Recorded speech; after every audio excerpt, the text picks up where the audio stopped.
This Folks. conference will now be recorded. Great.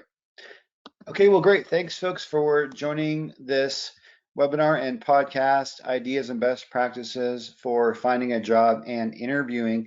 There will be a couple things to let you guys know. Let me go ahead and share full screen here, actually. A couple things to let you guys know is A, you just heard that we're recording this. B, I am happy to send you the PDF of this PowerPoint afterward. It might be like tomorrow or this weekend. Just email me. I'll have my email address at the end. But back in 2016, I went through a very difficult time in which I lost my job sort of suddenly. And as someone was saying a few minutes ago about, the surprise and being rusty, I did have to relearn this habit. But what I did at the time was I had a few friends that lost jobs right after me. And so I was able to kind of do a training for them, and I kept the notes. That's the reason I'm able to do this today, is I kept all those notes. And I've also hired a lot of people over the years too. And so I kind of have some of the management aspects of kind of, best practices too for like, what do managers look for. So anyway, quite a rich agenda. There'll be a little bit of demoing. So I hope it's interesting, and feel free to share this around. So the agenda is, first of all, developing a winning mindset. Next is developing a winning profile. Next is how to get organized, or how to get and stay organized, where to look for jobs, special attention tactics, and standing out basically during the interview. So my personal backstory, I obviously shared a little bit about that in the very beginning, but I was able to provide to have 42 different companies I was engaged with over about 100 days or so, and I had 100 interviews. So, that's more than one per company, and that's what it takes to get a job. You have to interview, more than one time for a company. I think one of them, I had 5 or 7, and that kind of thing. Some of them I didn't get past the first interview. So that's, the recruiting and the hiring and the job hunting game is kind of it's a multiple effort sport for sure. So that was kind of my personal backstory. I already shared a little bit about it, but I want to dive into developing a winning mindset. And the job search mindset really starts with commitment and leverage. So commitment is that you have to treat looking for a job like a full-time job. So if you're not in sales, that's a little bit of a different mentality because it's a searching, hunting. So salespeople doesn't make it necessarily easier that we have that experience, but at least we have the idea of outbound and the idea of relationship development. So first of all, start with that mindset of, listen, I've got to work for a job um, with similar number of hours. I was probably spending 30 to 40 plus hours a week attacking the job hunt. Leverage. Use every social, technical, and relationship advantage that you have. For example, notify your friends, your family, your neighbors, your acquaintances, former coworkers, your church, synagogue, temple, whatever religious organization that you're affiliated with. Those can be great, great networks. Your Facebook connections or Instagram, as the case may be. Um, LinkedIn connections is really, really big. I'll talk to you about what I did. The short story there is I mean, I don't even know how many people I sent custom one-to-one messages to within LinkedIn, and I got many introductions from that, really warm things from that. So that's a big one, but they're all big. The neighbors, the family, the friends. About your need for a job. You let them know that you have a need for a job. You ask for their advice. You ask them for insights on job openings. And also, if they know of a job opening, you ask for a warm introduction. You need to you need to be comfortable in the uncomfortable and make yourself have some difficult conversations. I'm an introvert. I probably don't seem like it. I am. So I have to kind of make myself have those hard conversations too, and ask for a favor. You have to be willing to use this leverage. Okay. So commitment is sort of the hours, dedication, and the mindset of attacking. Leverage is leveraging all your resources that you can possibly find. Keep these groups of people, by the way, informed of your progress. Keep yourselves in front of them with your need for a job. ask for help finding a job and find ways to leverage the help of people when you have an active job opportunity. So, for example, I had a friend of mine, Nancy, who got me an interview, a great interview with a large credit-oriented organization, lovely organization, and I became a finalist. That was one of the two that I said I had to pick from, or I was able to pick from. When I posted this on LinkedIn, I said that my effort netted 2 job opportunities. One of them was with very, very large credit-related organization. Nancy got me that interview, and I had to go through many interviews through that to go through that process. Really, quite a gauntlet. But she didn't just tell me about the job; she coached me during the process a little bit. You know what I mean? So there's limited amount that they can do, but they can help you without breaking ethical parameters. They can coach you a little bit internally about personalities and who you're probably going to talk to next, and kind of what their hot buttons are, or putting in a good word for you behind the scenes. That's a really big one. So you have to ask not only for the job, but when they relate when they relate a job opportunity to you, you also need to make sure that you ask them for the favor the of a good word and advice, right? So you have to ask those questions. And then what did I say here? You have to ask again, stay on top of people because they forget. It's not personal, and you're going to feel kind of wounded sometimes. I mean, it's a tough time that you're going through if you're out of a job. Now, if you have a current job and you're just trying to up level, I know one of the people that I spoke with on LinkedIn said they were going to use some of these ideas, or they wanted to talk to me about up leveling in their career. So a lot of these will still apply very much if you have a job and you're seeking to up level your career as well. But again, you have to stay on people when you ask. You have to be willing to ask for favors, be willing to utilize this leverage, and then ask again, right? So it's time to be a little bit noisy, a little bit buzzy in your outreach. Again, that's part of the attacking mindset. The next thing in the search mindset is don't limit yourself.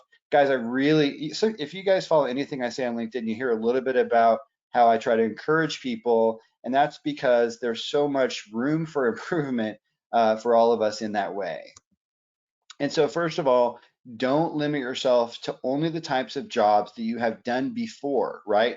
Don't be so literal, like, okay, I have only done, Java development, software engineering for back-end distributed systems connected to SQL. Like, seriously, don't I mean you're more capable than that. Your skill set is way wider than that. Or if you've been an SDR, or if you've been an operations manager but you're really interested in sales, I would totally look at you personally. I'm a sales VP now. And I would totally look at you for as an operations person, depending on various things, but I would totally interview you for a sales role, right? So you just need to not limit yourself to only the types of jobs that you have literally done before, but expand your job search to opportunities that are logical and complementary to your experience. Now, I'm not saying if you're a Java developer, go for an underwater welding job.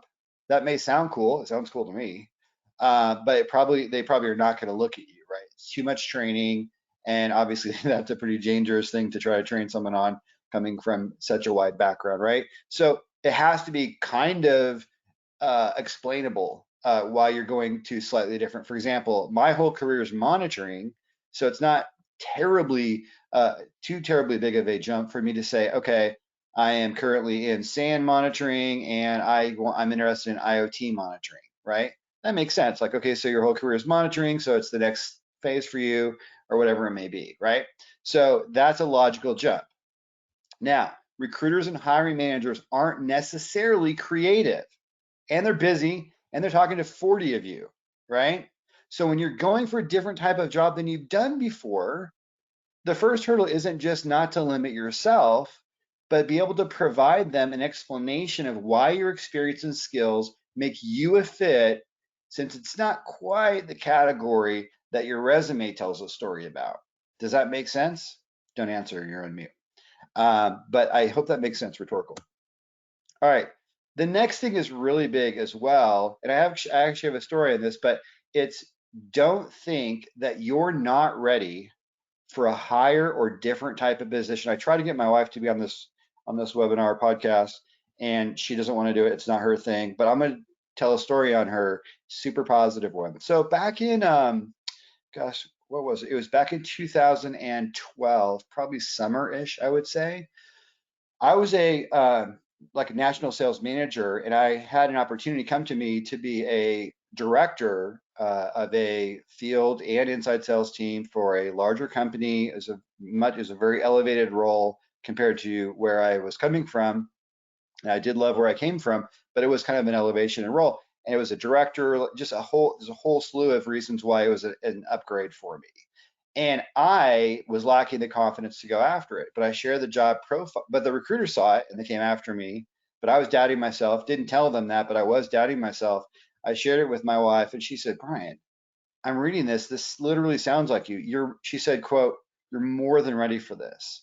So for that job in 2012, which I said I wasn't ready for, right? My internal self-talk wasn't positive enough. I had 12 interviews in one day.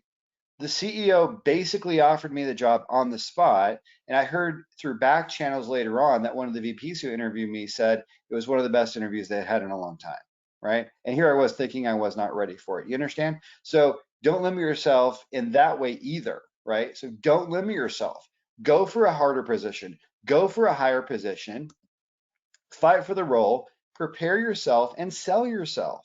You have to have a little bit of confidence because if you don't, like I said in a short video recently, there's 5 people in the hall who are either liars or more confident than you who are also not ready, and they're going to get the job because you didn't fight for yourself. So sell yourself. Next, you either get the job and you can grow into it. So good news is you got the job. You're a little nervous because you feel like it's a little high for you.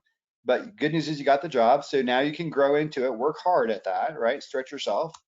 Or if you don't get the job, you learned. You literally cannot lose. So this job search mindset is don't limit yourself. So remember, commitment to hard work is really important. Leverage relationships like crazy and leverage them again, and don't limit yourself. Okay, next idea. Developing a winning profile, right? So the winning profile is not one thing. It's not just one hammer or one wrench or one pliers. Your profile is a whole suite of aspects of things. And I actually spent the most time in preparation on this section. It's a big one because there's so much that can and should be done for you here. Okay. So first, pardon the interruption. You may think a winning profile is all about LinkedIn, but guess what? It is that, but it's much, much more. But I do want to start off with the LinkedIn part of your profile because it is important. So first of all, some high level ideas, and then I will demo mine. Mine's not like the end all be all, but it's what I've got, and I have put years into it. So I might as well show you at least something. You may pick up something out of that. I'll do that at the end of this slide. But first of all, some high level thoughts. First of all, go in there, create a very complete profile. LinkedIn actually does guide you on some opportunities. It kind of prompts you like, hey, why don't you add this, or why don't you add this level of experience, or whatever it may be. So make sure all the areas are filled out. And once it's truly filled out, it'll actually tell you that you're an all-star. It'll actually kind of tell you, okay, among profiles that we see, you have a very complete profile, right? That's what mine says. And I don't really know what the criteria is. I've kind of filled out all the prompts, over the years. Make sure you have a great picture. You guys have all seen the ones that are blank. I'm sure probably no one on this call has a blank picture, but make sure that it's a good picture, right? Make sure that it is, it's an accurate representation of yourself that looks professional as well. Make sure you have a good title line. I don't know if it's called a tagline or a title line, but you know what I mean. It's right up there by your name, near your picture as well. So make sure that brief summary statement is catchy and relevant. Correctly list your jobs. Include a little bit of detail about each, but don't write a book, right? You've seen these ones where they really write a book. And over the years, I've improved mine to be a little bit more bulletized instead of the paragraphs, because as my team probably listening to this would know, I do tend to overwrite a little bit. So I've tried to bulletize my own stuff too. List your education and some interests. I mean, interest is a free whatever education you've got, just be honest about it, list it, and then list some interests. I mean, you're going to have, it says like child welfare or education or whatever there's all kinds of areas that you can add for interest. You can also follow people like, you can follow Microsoft and Google and Huffington Post and all these, there's all these options, people, all your friends are following people. You can see what they're following and follow some of them. And then the nice thing is you start getting their content. So follow a bunch of stuff that shows a little bit more about you in terms of your you're well thought, you think about, you're interested in things, you have natural curiosity. So list your education, your interests, and follow some content. Build your network. This is a really big deal. And not to discourage you, I've been working on mine since like 2000 and probably 9, I would say, 2000, late 2008, to really build it up. I kind of ignored it a little bit until then. So I've kind of made an effort to connect with friends, coworkers, even some family members, bosses, even some neighbors. I don't know if I have any people I went to school with on mine or not, actually. I do on Facebook, but it's an idea for you. But your network is a key job source. So if you don't, have people that you're connected with, first of all, they forget about you. Second of all, you can't reach out to them asking for referrals and help. Third of all, they might work at a company that you want to be a part of. And so it would be great if they could, introduce you or let you know about opportunities and that kind of thing, right? So build your network on LinkedIn. Big deal.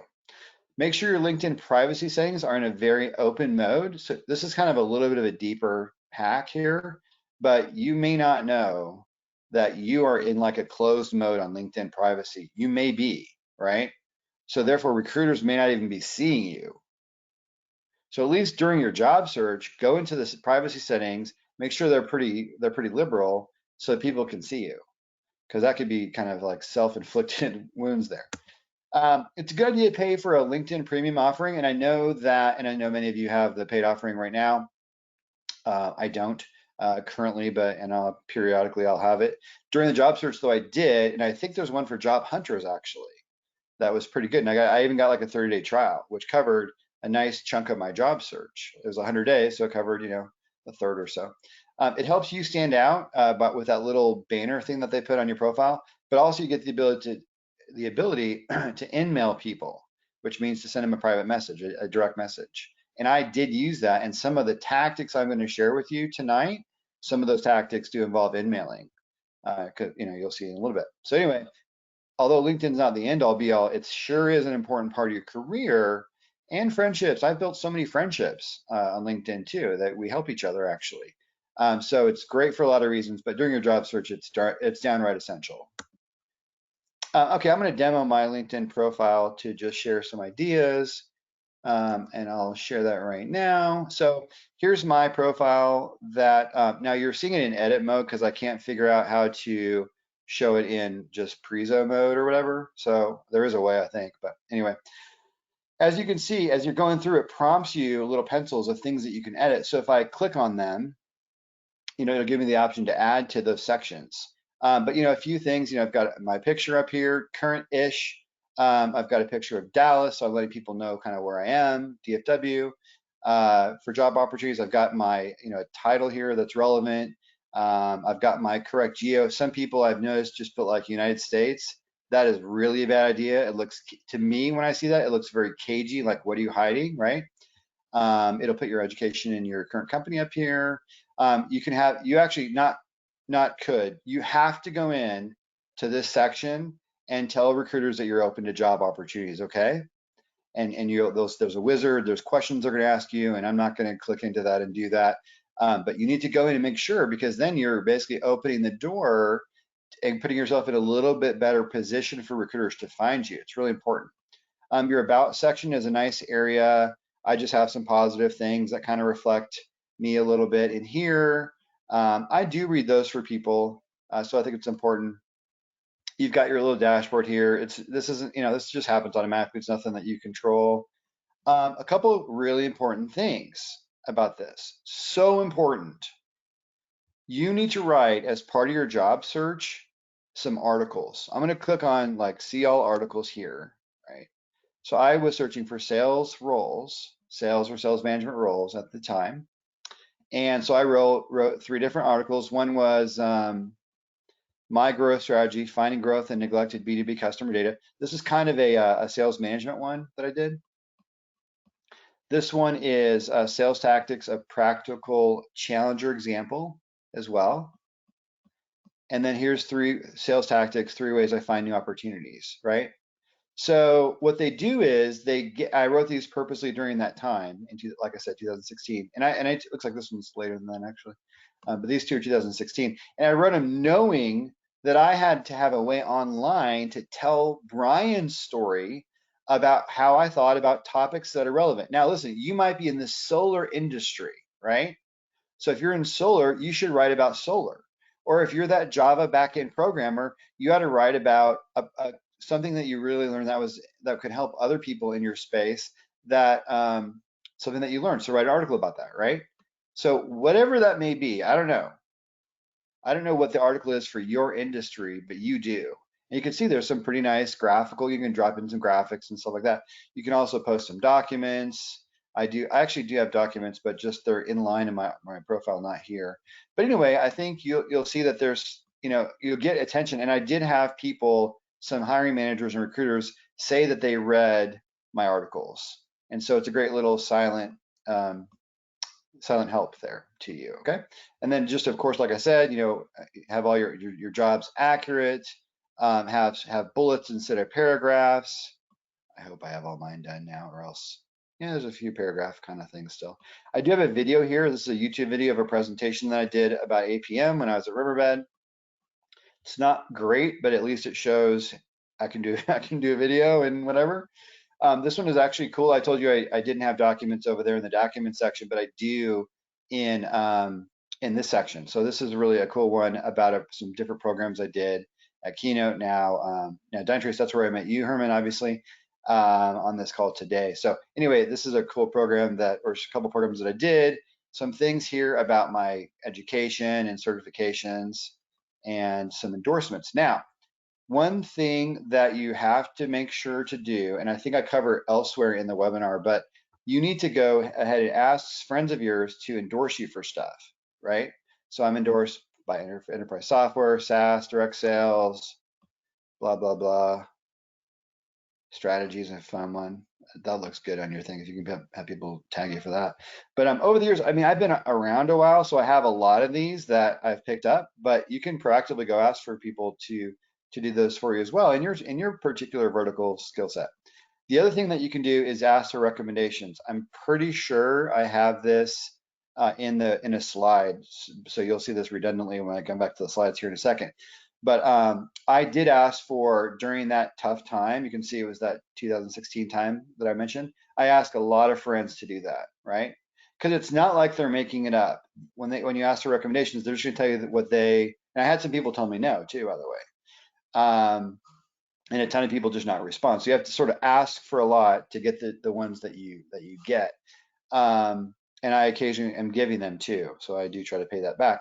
But yeah, so people say, if the hiring manager or recruiting manager read enough of these, they start to recognize a pattern, right?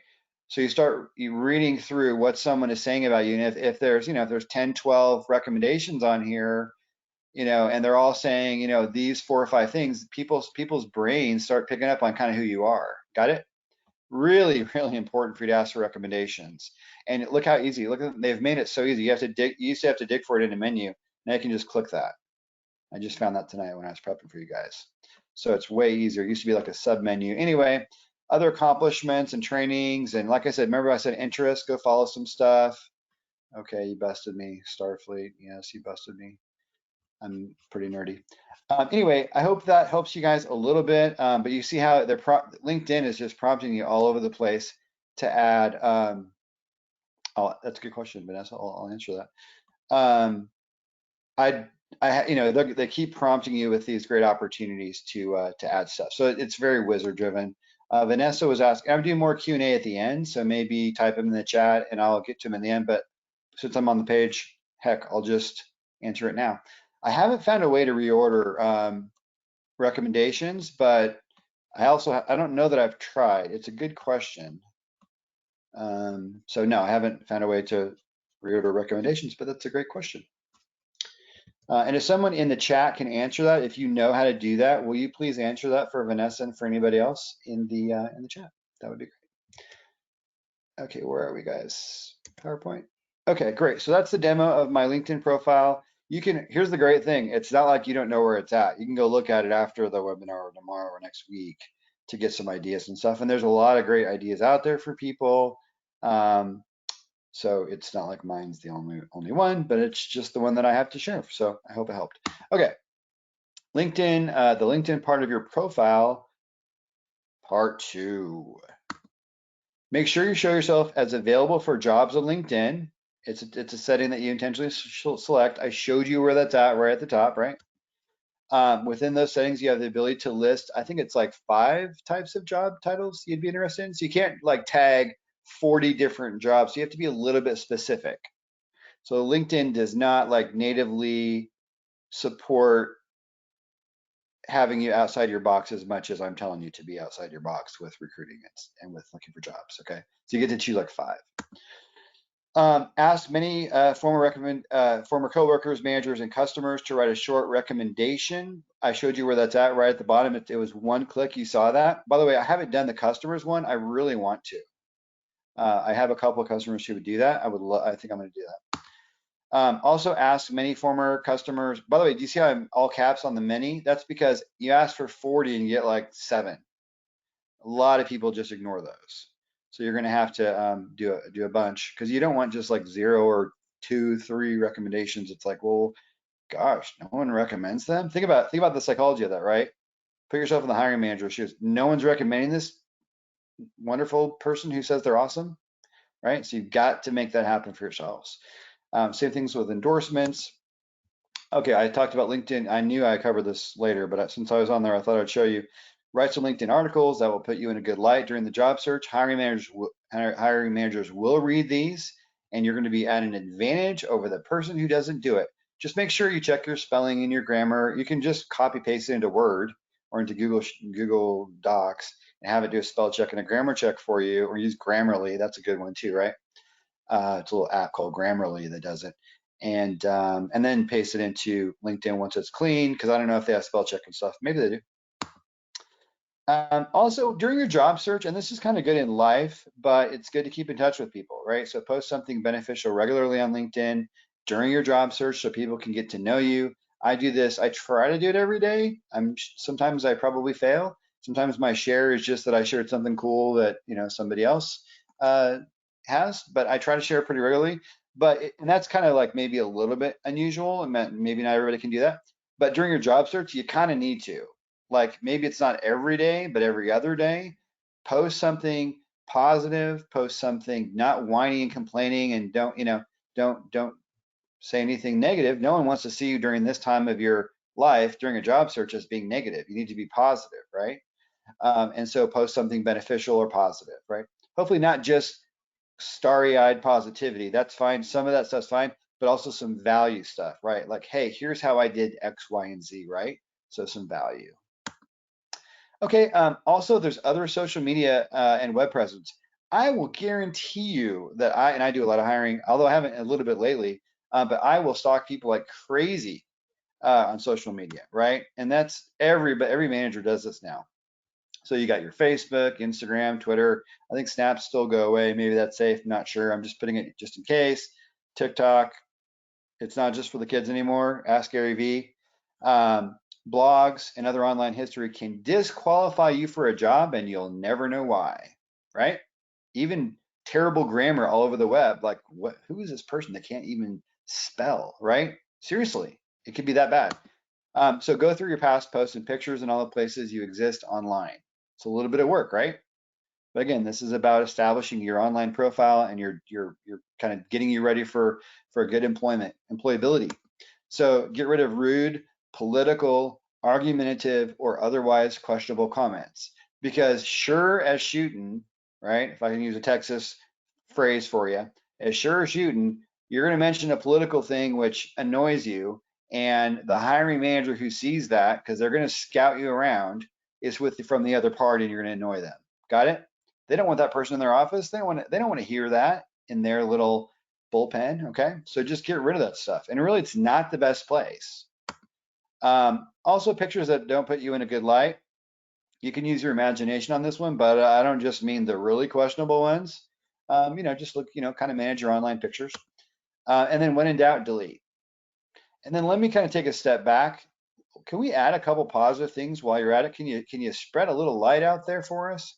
I mean, we need it. There's some darkness out there. And then of course the real answer is I'm telling you how to clean up and kind of audit yourself. I didn't have the misspellings coming in here, but you ought to look at those a little bit. But the real answer is just to be nice and discreet all the time, right? Let's face it. That's the real answer. Just be genuine all the time, and not, argumentative and political and rude, and then you won't have a problem.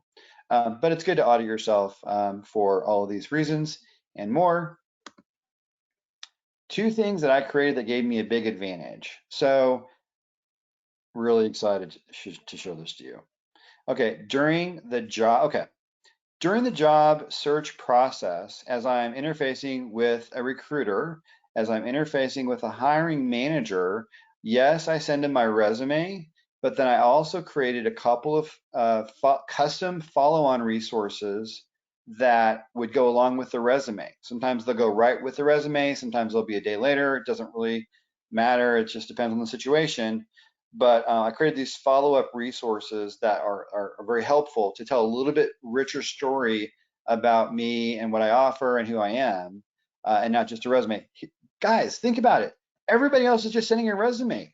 If you can create a neat resource that tells a little bit more about you, it's an advantage, and you're seen as proactive, right? Seriously. So I'm just going to give you a couple ideas, and you can run with it. Okay. And remember, we're still on the topic of developing a winning profile. I warned you, this is the long section. Okay, so advantage number one, create, and I do have samples to look at here, guys.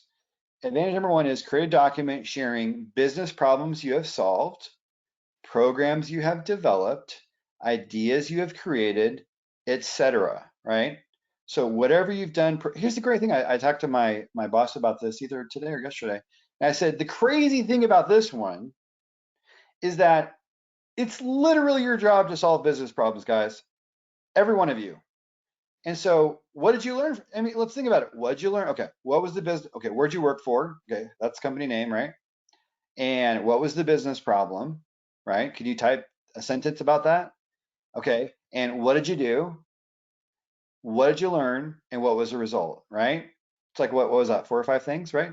You probably have 20 of those that you're proud of. There's probably at least 3 that you even talk about sometimes, right? So what if you had a little helpful document, a little storytelling document, not 10 pages? Thanks, Chris. What if you had this document that goes along with your resume, right? So I'm going to show you one. Okay. So this one, and my GoToMeeting is blocking me in the top. I wonder if I can move it here. Yeah. Okay. So this one, the title, and your title might be Java program development at various target companies. You know what I mean? I mean, just put this in your own shoes, right? Mine title, I'm in sales, so mine was sales strategy and program execution examples. And these were safe because these were several years old. But the first one was customer cross-selling and targeting when I was a network general, now called NetScout, one of the greatest companies around. I developed a universal cross-sell customer database after our division was divested from Network Associates. This system became an organized way to identify all customers in every sales territory with their associated product assets. I then appended an end-of-life product flag next to each of the customer's aging products, making upsell absolutely simple for sales. And then I reached out to all the sales directors. I'm kind of going ad hoc now.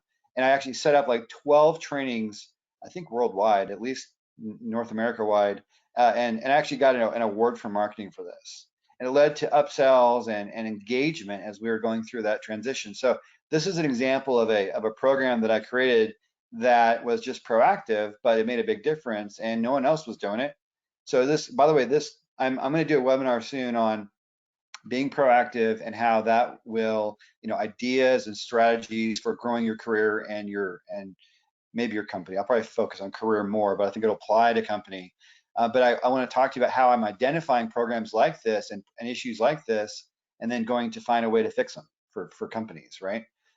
So this one is prospect targeting. I'm not going to read it. This one was a CRM enablement as well. And this one, I think there might be, I'm going to make it up here. It's like 2 pages, and I think there's 12 of these maybe. I have another format. This is a newer format. This format is a little older, and it's longer, so you can see how I simplified it. This was something when I was working with you, Herman, actually, over at Keynote, and we came up with this Keynote performance review where we'd basically do proactive performance analysis for free, actually, for current customers. And then I have down here all the notes about why we did it, how we did this. Yeah, you remember that? Yeah. We had a 98% customer, 98.7% customer retention rate for customers receiving the performance review. 44% of customers receiving a performance review made an add-on purchase.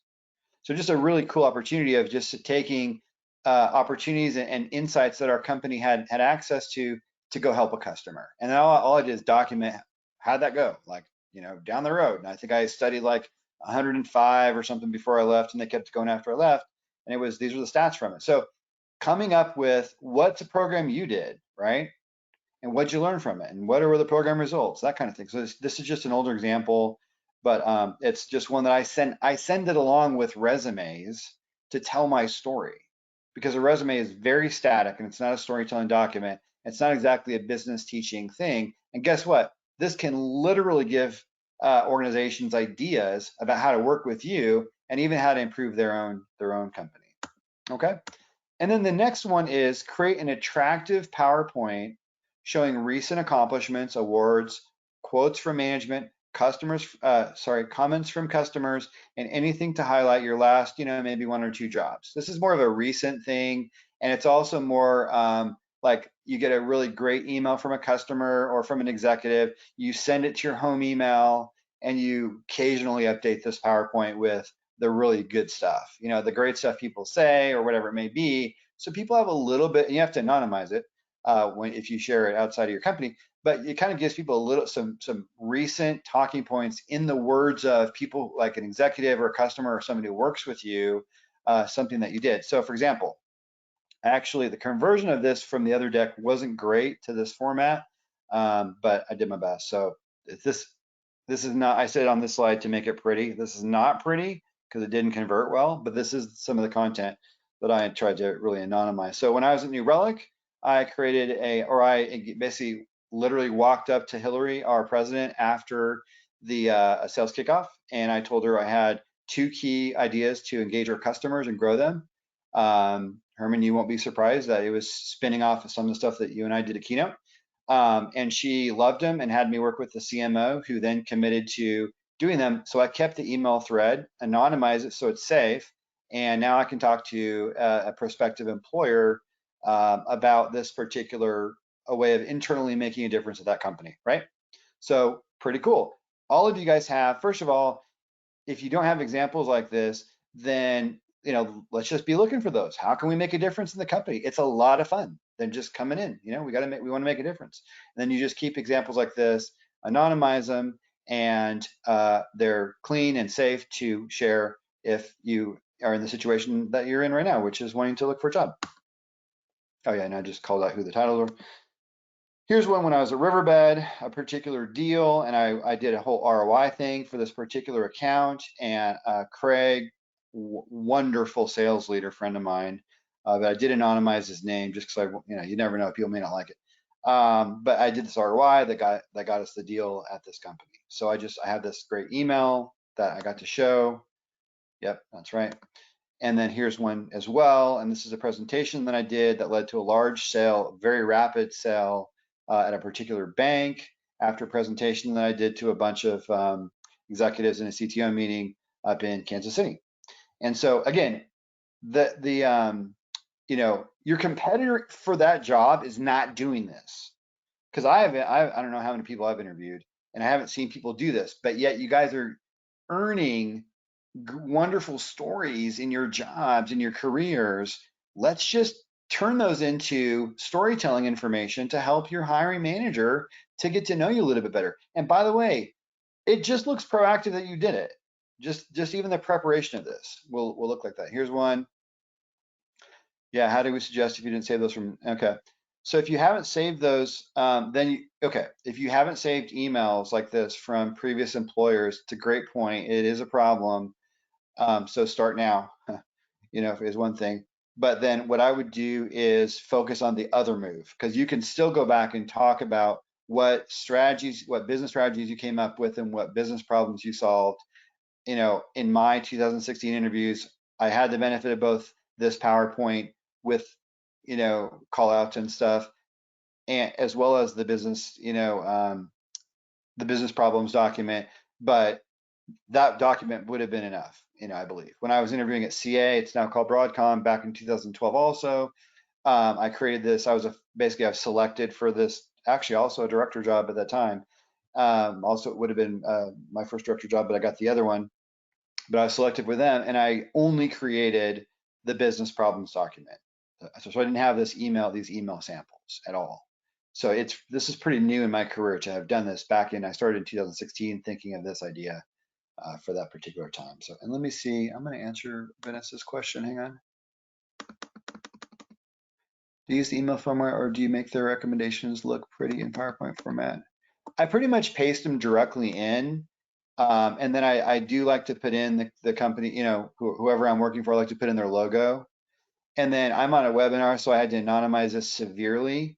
If it was one-to-one, you could probably have who this partner was, and on the last slide, you could probably have who that bank was.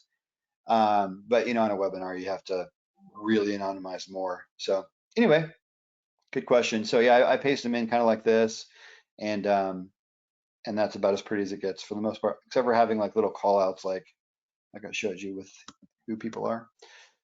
Now, your resume still matters, but this is not about resume writing today. So there are people on LinkedIn who can help you. You do have to pay them.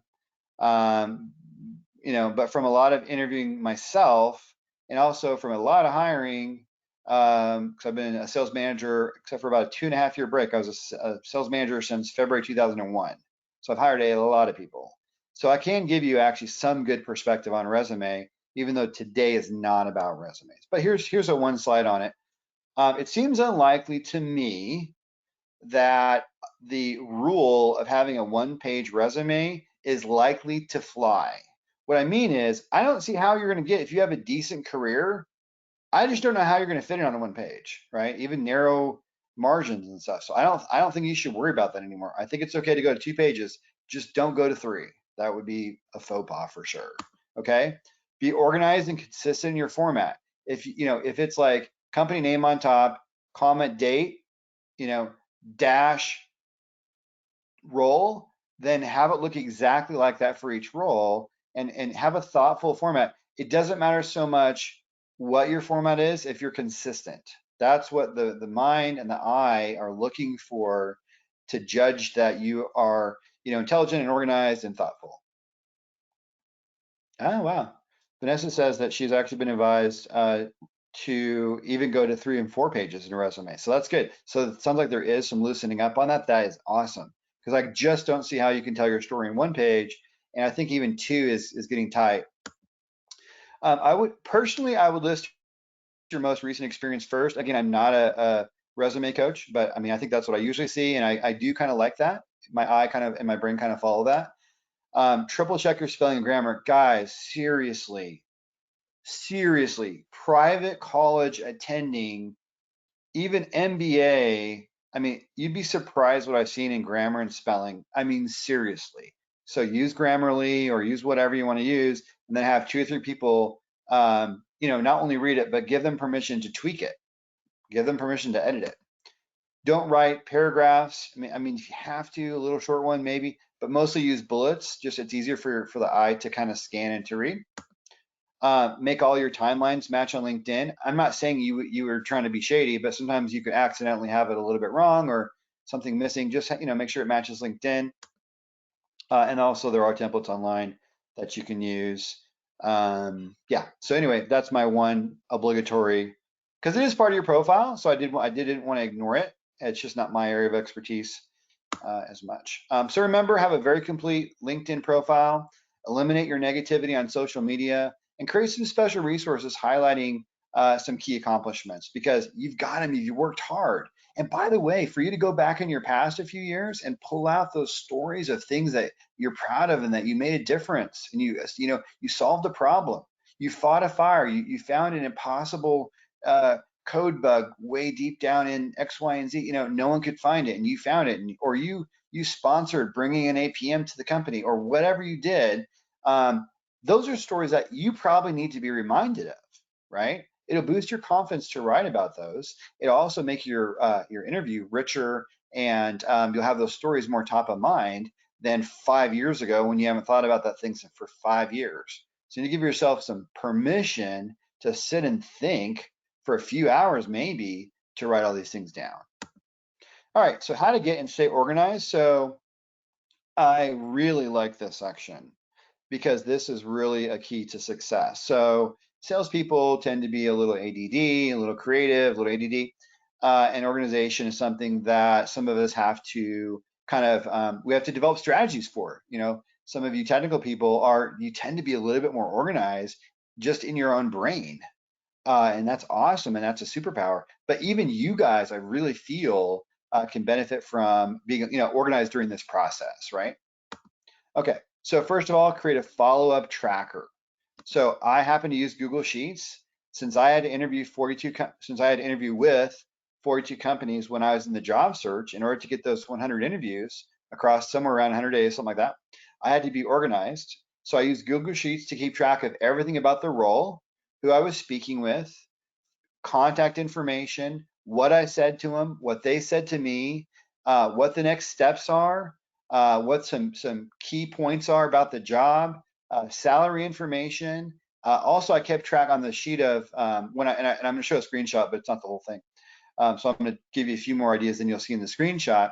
But I also kept track of when they want to make a decision. I also kept track of things like when was my last ping, right? So think about it.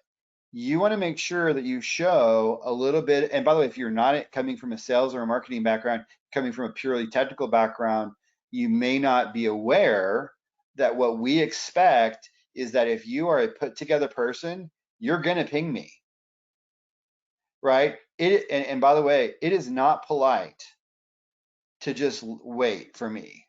That's just, I'm sorry, this is going to sound a little bit rude. That's just not very smart. And by the way, I'm not saying that. That's what the hiring manager thinks is, wow, these people aren't smart enough to ping me and to check in on me and to follow up, right? So you need to treat, again, it's back to that hunting and aggressive mindset. Remember, the very first thing I said was commitment, right? Part of that commitment is follow up. So Google Sheets will help you so you can keep track of when you ping them last, so that you don't wait too long and then you ping them again, and you can keep track of of how many pings you have and what you sent them and all that kind of stuff. Okay. Also, Gmail, I have a special dedicated email. I have my family email with my wife, and then I have my personal Gmail, which is more career, or I have some ministry stuff that goes into that too. So that's my Gmail, right? So I had a email folder, and I even haven't gotten rid of them. I still have them in there. I should get rid of them. But I actually have an email folder for 42 companies because I kept all of that correspondence so I could keep track of what they said. I could keep track of what I said. So every company had a folder.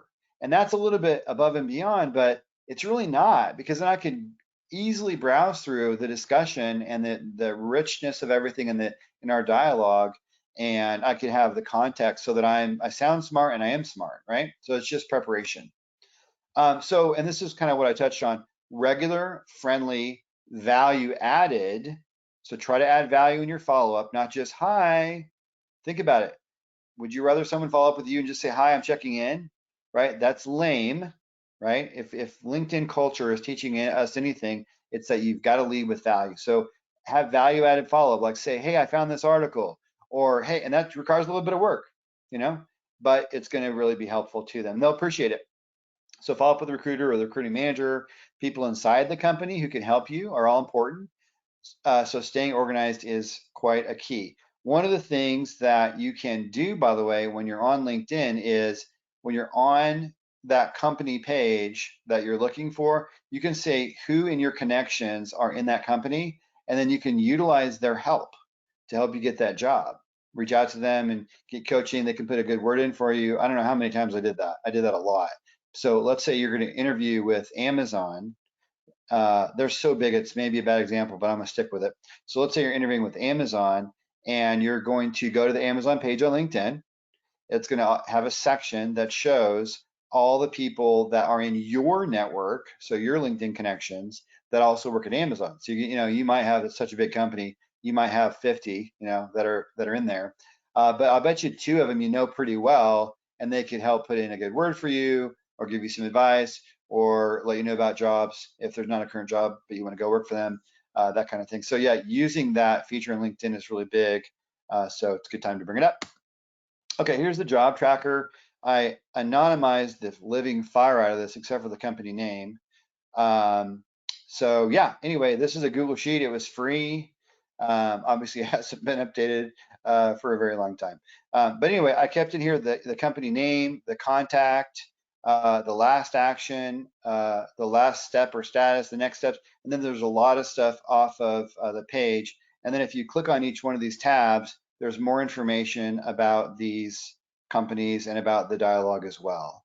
So this is kind of like almost a dashboard view, and then you can go into each individual company, each tab, for more information and stuff like that. So anyway, being organized online really helped me to set myself apart, and I drove the activity more than the recruiter drove it because I was organized. So create a job tracker, log everything. Log when you called them, log when you emailed them, log when they said to follow up, log what they said, keep good notes, and be a little journaler about this, and it'll really, really help you to be more successful. And I'll take more questions at the end, so just feel free to hang on at the end. Remember, so persistence will help you win, but you have to stay organized. Regular, creative, remember, value-added follow-up is key. And there's kind of a lot of steps in this deck. So again, if you stay on to the end, I will give you my email address. I will PDF this, and probably not tonight because I'm tired, but you'll have this soon, okay? All right, so create a follow-up tracker. Oh, did I go backwards? Okay, I don't know, maybe I just duped it. All right, so where to look for jobs. So this is really important, and I don't have 70 of these because I was fairly concise in where I looked. You may want to cast even a wider net than this, so I might sort of name drop some other things that are not in the deck as we go. Okay, so where to look for jobs. One of them is LinkedIn Jobs. It's really tied for my top 2 that I use the most, but I checked it every day. So I dedicated myself to sometimes hours a day just on LinkedIn Jobs. And I would apply, because you can usually apply directly within LinkedIn, or sometimes they refer to the company website, but I would check this every day. And here's the benefit of checking it every day, is that you can be the first people to apply for jobs. And you also, since you're in it every day, you're familiar with what you've already seen versus what's new and that kind of thing. So LinkedIn Jobs was a great resource. I recommend it highly. Glassdoor Jobs was a great resource too. I like Glassdoor also because it tells you, how many stars the company has from internal employees ranking it, right? On how they like the culture of the company and management and stuff like that. So when you're in there on Glassdoor Jobs, you also get to get a ranking of how that company is. And there are companies that, due to culture, there's a famous large database company who now has a lot of other apps that I was in the interview process with, and because of culture, I stopped interviewing with them. And I was out of a job, and I'm the primary breadwinner. So culture matters. So Glassdoor Jobs is nice because while you're on the, I'll never tell Vanessa. Anyway, Glassdoor Jobs is great, but you also get to check the culture score of the company. So it's great. Those are the 2 I use the most. I think I might have used Indeed as well a little bit, you guys. Okay, I didn't put that in here because the memory was a little faded. I do think I used Indeed.com as well a little bit. Friends, family, neighbors, church faith. I know I talked about this, but I'm just telling you, this is where I did find quite a few jobs. Again, one of the finalist jobs for a credit bureau was from my friend Nancy, from one of me and my wife's best friends, and she was the referral for that, right? So it's a really, really big idea to use your friends, family, neighbors, church, synagogue, temple, Facebook, and then relationships. I also hit up dozens of people. And the thing is, there's 2 ways on LinkedIn. I hit up dozens of people on LinkedIn, but remember, and if you guys follow Gary Vee at all, he will talk to you about scaling the unscalable, that kind of thing, right? So what he means is, you're going to have to spend hours to do custom messages. At least, when you're going one-to-one to your friends, you can at least have a template and change the first name at least. Like, hey, Chris, hope you're doing well. Long time no speak. Hey, I wanted to let you know I'm needing a job and I'd love to hear if you know about any. You know what I mean? Love any help you can be. Thanks, Brian. Okay. And so you can paste that over and over with LinkedIn messages and kind of at least customize their name. But even better yet, if you talk about their sports team or something even more custom, that's better. But guys, I don't even know how many. I don't even know. Probably over 100 people I hit one-to-one, maybe more. I just can't remember. But it was an obscene amount of time on this. Again, that first step is commitment, doing what's sometimes crazy as far as number of hours to give yourself that opportunity. I pinged former coworkers and managers a lot as well. I did have a couple of warmish things happen due to pinging former coworkers and managers. You kind of have to be lucky there a little bit about the timing for them. They may not have an opening, but they love you. They just don't have an opening. So, but I got some warmish things from that. That's a good one. And then I did apply at a few companies where I wanted to work too. I really like Sumo Logic. I applied at them. I thought it'd be cool to sell kind of telco kind of stuff, so I applied at Time Warner.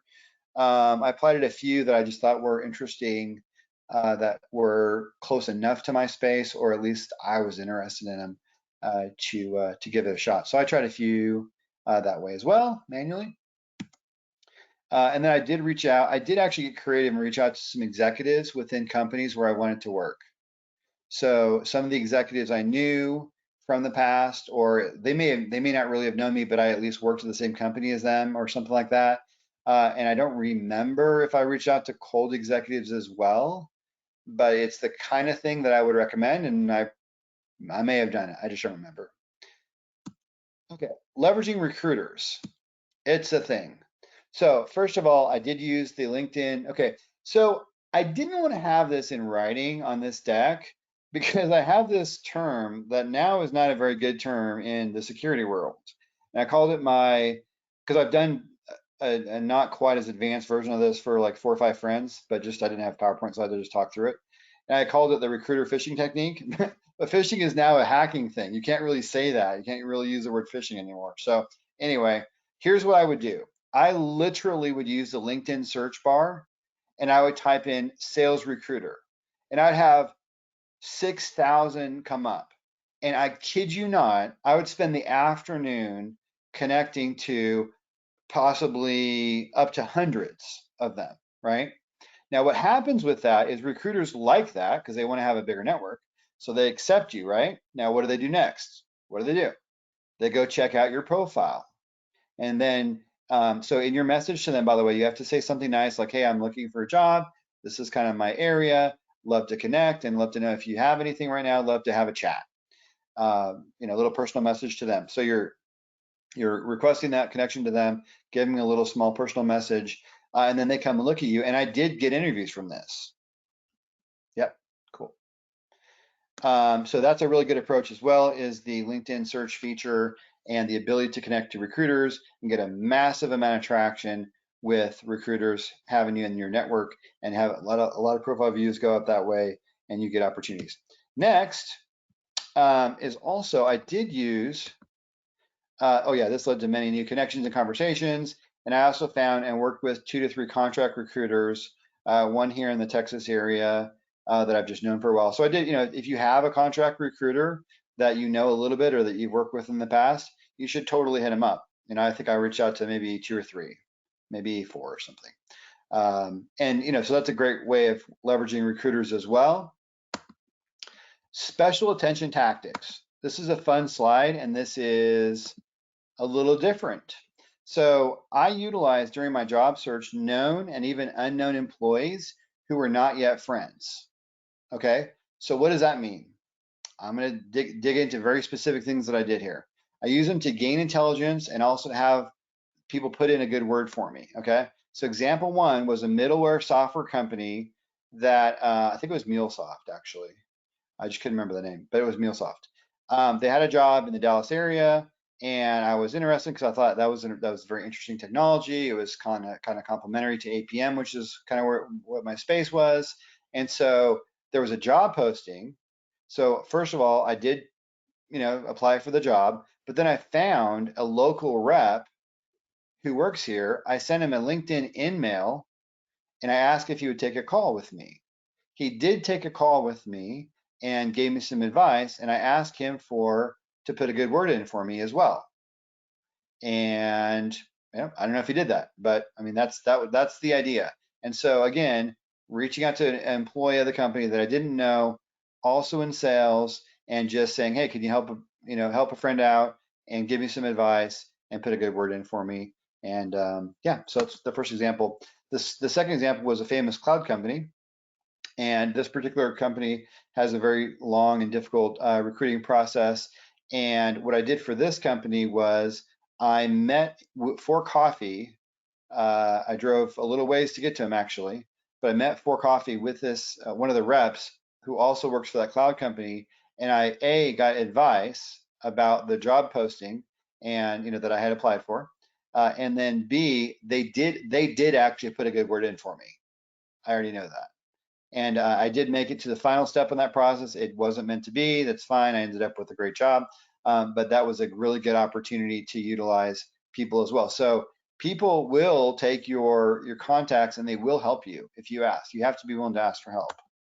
Example 3, credit related company. I mentioned that our friend Nancy referred me to this particular credit related organization. They became a finalist, and she not only referred me to the opportunity, but also gave me advice during that process as well. So that was a great one too. And there were more, but I'm sure you kind of get the idea, right? So that's the general idea. Leveraging employees of target jobs. So remember, find people at the target company you want to work for. Develop relationships. So the first one is really people that you already know, having people that you do know for sure, kind of coach you, introduce you, tell you about jobs, and also put in a good word for you, right? The second thing is develop relationships with people that you do not know at that target job as well, like I mentioned in a couple of my cases. Interviewing differentiators. So a few things. So obviously I had a lot of interviews that I worked hard to get. They all had to count. So I tried to set myself apart before, during, and after the interview. I've also interviewed a lot of people. So these are some tips, kind of a little bit from that and a little bit from my own hunt for the job. Here are a bunch of things to remember to cover your basics and to set yourself apart, which I'm just going to cover verbally with you guys now. And that's on my last slide, but I'm going to talk through a bunch of things. Okay. First of all, people do not seem to know, especially millennials, and I love millennials. I have a lot of them on my team, or not a lot of them, I have several on my team, and they're amazing people.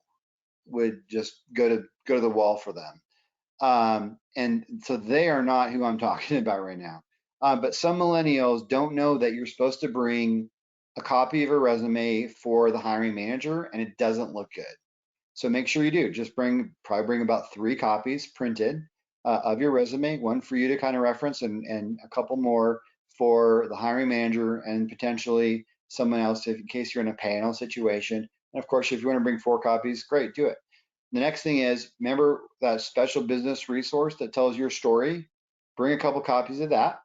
And then also, if you do the PowerPoint thing with the color and the nice quotes or whatever, that kind of thing, then of course, obviously bring that too, right? You're going to bring kind of a little packet for everybody. If you want to go the extra mile, put them in a little binder kind of thing for everybody. That'll look nice. The more you work and the more you prepare, the better it is. They'll feel respected and appreciated, and they'll feel like you really have your act together and that you're intelligent and you're organized and that you care. And here's the mental translation is that's how you'll do your job. That's why it matters, right? Because people are not very creative, so they only take the evidence that they've got to make conclusions. Also, obviously, look them in the eye, smile. Don't be defensive if they ask you a hard question, and feel free to tell them you don't know something. Better to be honest, right? There's a humility in that, and there's an integrity in that as well. Make sure that you arrive early. Make sure you look good. Make sure you're dressed appropriately. Those are basics. But you'd be surprised, enough of the time people don't dress quite at the right level. Make sure that you research the company before you come. I can't even tell you how many people don't research the company thoroughly before they come in. In some of my jobs, I got to the point where, I could really articulate the company's value proposition, product offering a little bit, and even kind of what it meant to me, and kind of why I was excited about that. And you get bonus points if you can sort of articulate verbally how your background and your skills and your passions, kind of match what they do. That would be a really great thing to be able to articulate. I also had a saying that I came up with for one of my companies for one of my interview processes, and I said it was like, integrity, persistence, and creativity or something. It was like 3 words. I can't remember them right now. It's been a few years. I looked at them tonight and I forgot to put them in here. But it's nice if you can say, you know what, I like to summarize myself by, you know, persistence, creativity, and integrity, or just come up with 3 little bulleted words. That really worked for me, as well as having the assets along with you. And obviously you have to ask for the job. People don't do that these days. You got to make sure you ask for the job. Also, it's great to ask that transparent question of how am I doing? That kind of thing. Also, it's great to have, this is huge, make sure that you have printed, prepared questions. And by the way, I know all this is a lot of work, but no one's doing this. No one does this. I don't remember. I think I've had 1 or 2 out of all the interviews over the years that have actually printed out pre-prepared questions. Also bring a couple copies of that in case they want to see those and follow along. But it's really great to show that preparedness and that thoughtfulness and to have prepared questions. Also bring, and I know I'm talking fast, but there's a lot here. Also bring a notebook, notepad kind of thing, and a couple of pens in case one of them doesn't work. And even if there's nothing to write down, you take notes. You look engaged, right? And so that's a really big deal as well. Yeah, and just ask next steps, and when would they like to make a decision? How'd you do? What are the next steps, and how many other people are they looking at? That kind of thing. And also, a really good question I like to ask is, what are some of the traits that you've seen in successful people for this role? That's a really good one that people sometimes ask, and I like to ask it at times myself. And so those are a few interviewing differentiators that I think would make a big difference, along with those 2 assets that you're going to bring along with your resume. So let's see here. You guys have been great about asking questions. Let me go ahead and type some more questions into the. Oh yeah, actually, let me do one thing. Let me go to the next slide so I can tell you to do that. There you go. So thank you for attending, and for Q&A. By the way, it doesn't have to be a question. If you have a comment for someone or an idea for this group, by all means, feel free to share that. Okay, I'm going to go top to bottom in the questions and just answer them from the top. So keep adding them.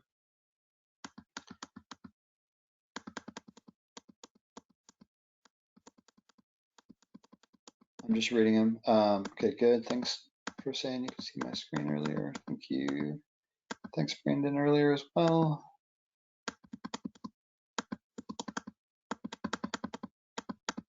Okay, just reading these questions. I covered a lot of them during the time. Yep, okay. Vanessa had some good stuff.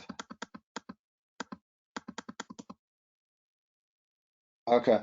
So Herman has a great question. So he's saying a hiring manager doesn't expect to receive additional resources. What is your message when you send those to them?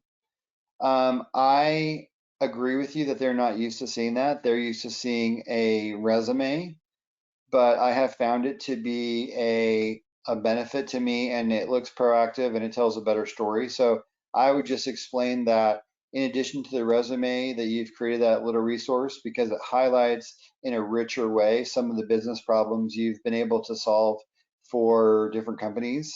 And it's a little helpful extra resource. And people, you have to think about the psychology if you were hiring. If you had that available, wouldn't you click it? Right? I think there's a very small percentage of people that, wouldn't open it at all. And I just can't imagine anyone being frustrated for getting an extra resource when you're doing something helpful. Okay, great. Oh yeah, Vanessa, before I get to that, I'm going to tell you guys something I forgot. I don't know that I did this, but I know people who've done it. Okay. I one time had somebody bring me a coffee to an interview from Starbucks. I literally, seriously, that was 2001. I still remember that. So a little gift is not a terrible idea. It's not unethical. I mean, if you know that the people that that you're interviewing with would be annoyed by that, then fine. But bringing them coffee or tea or something is not a terrible thing. It's a thought that counts. Also, another thing is, um, and Vanessa, I'm going to get to that in a second, but one of the things that people very rarely do, but they always used to do it, so it's kind of old school now, but I think it's really special, is send a handwritten card, a thank you card, in the mail. Okay, and that's a very special professional thing to do that will surprise them, and it'll make them feel good. Okay, now Vanessa's question was great. Do you have advice for a number of days to follow up after the thank you note you sent the same day? Yeah. So Vanessa makes a great point. So make sure you do send the thank you email the same day. And then as far as advice, I think it can be, I think before you leave, you should say, hey, when do you think I would be able to hear back from you? What would be a good expectation for me to have, right? And so maybe kind of having that in your spreadsheet, you'll keep track of that and you'll follow up maybe the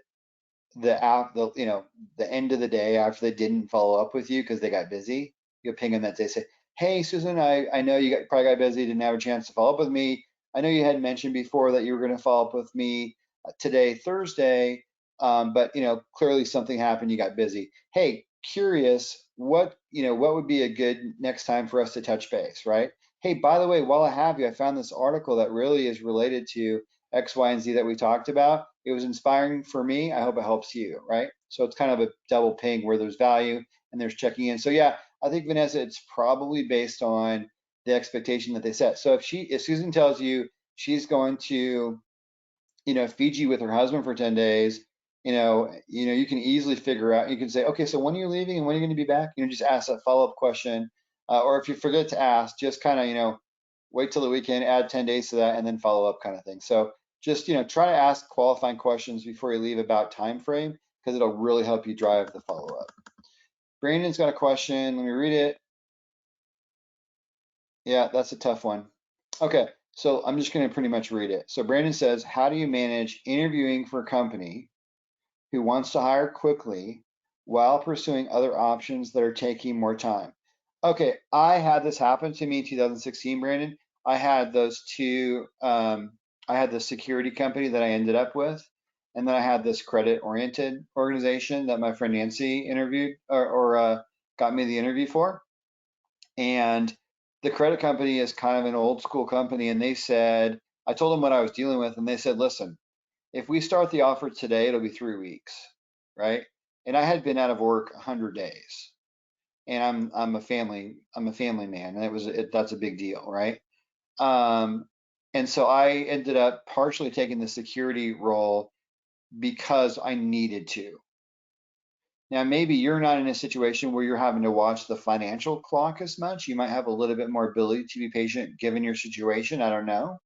But if you have the ability to kind of live lean and be patient and wait for the other opportunity, if you like it better, if you think it's going to develop and it's going to, it's got a strong chance of developing, then that might be an option for you. So it's, if you're able to last for the better opportunity, I kind of feel good about that, saying that to you. Although it's case by case, so you have to be in the situation to know it. But yeah, I think I literally was in this situation. I literally had to take the other job. Fortunately, I love those people, and I'll be friends with life for life with them. They're awesome. So Vanessa, yeah, so have a mutual closing plan. That's a really great idea. So I'm glad you added that to the thread, Vanessa. I'm gonna just read what you said. So she said, so maybe have a mutual closing plan, just like in sales. So it's kind of like you almost, and that's like a very ninja, awesome black belt thing to say, Vanessa. So basically, as you're about to wrap up with the recruiter or the hiring manager, you kind of come up with a mutual action plan. Like, okay, so you said you're going to be out for the next 10 days. Now, when is that? So what's the date you're going to be back? Okay. So is it safe to say I won't hear anything for the next 10 days? So I shouldn't maybe ping you between now and then? Is that fair enough to say, Susan?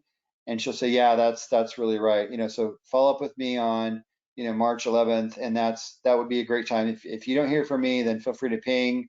And then so the mutual action plan could be, well, is there anything, Susan, I could be doing in between now and then, as far as speaking with another team member to learn a little bit more, or to maybe offer, offer some internal interviewing opportunities while you're away. So that mutual action plan is a great idea. That mutual closing plan that Vanessa has is wonderful, and I think we should all leverage that during the wrap up moments of our interview. Cool. So I'm going to tell you about the next thing I'm going to do, because I kind of like doing this. It was actually way more work than I thought, by the way, the prep was. But I think I'm going to do another one, and it's going to be about the topic of career progress and career success. And you saw some of the business things on that document, right? So I'm going to kind of unpack, how did I spot those business improvement opportunities? How did I go about solving them? What hurdles did I come up with? And how it doesn't even, and here's a little secret trick for you. When you do things proactive in your company with the right attitude, it literally doesn't matter if they use it, if they take it. You'll find that it helps you downstream anyway, in multiple ways. So I'm thinking about, I'm probably gonna develop probably about 2 weeks. So I'll post it to my LinkedIn. But that's probably the next topic that I'm going to cover, is how to use business improvement in your career to help the company and to help yourself as well. So with that, yeah, I really appreciate you guys attending. And if you ping me, you see my little, thanks, Herman, you bet. Look at my email address down there before you sign off. That's where you can hit me up for the PDF version of this. And I did record it, so I'll figure out how to host that somewhere. If you guys have any ideas of where to host that, or podcast it, or whatever, I would love to have your advice, and I'll use it and I'll host it. It's probably a pretty big file, so I need some to figure that out. But yeah, Vanessa, thank you as well, and great ideas. Thanks, Chris. Enjoyed it. Good to see you. And everybody have a very blessed night, and good luck on your search.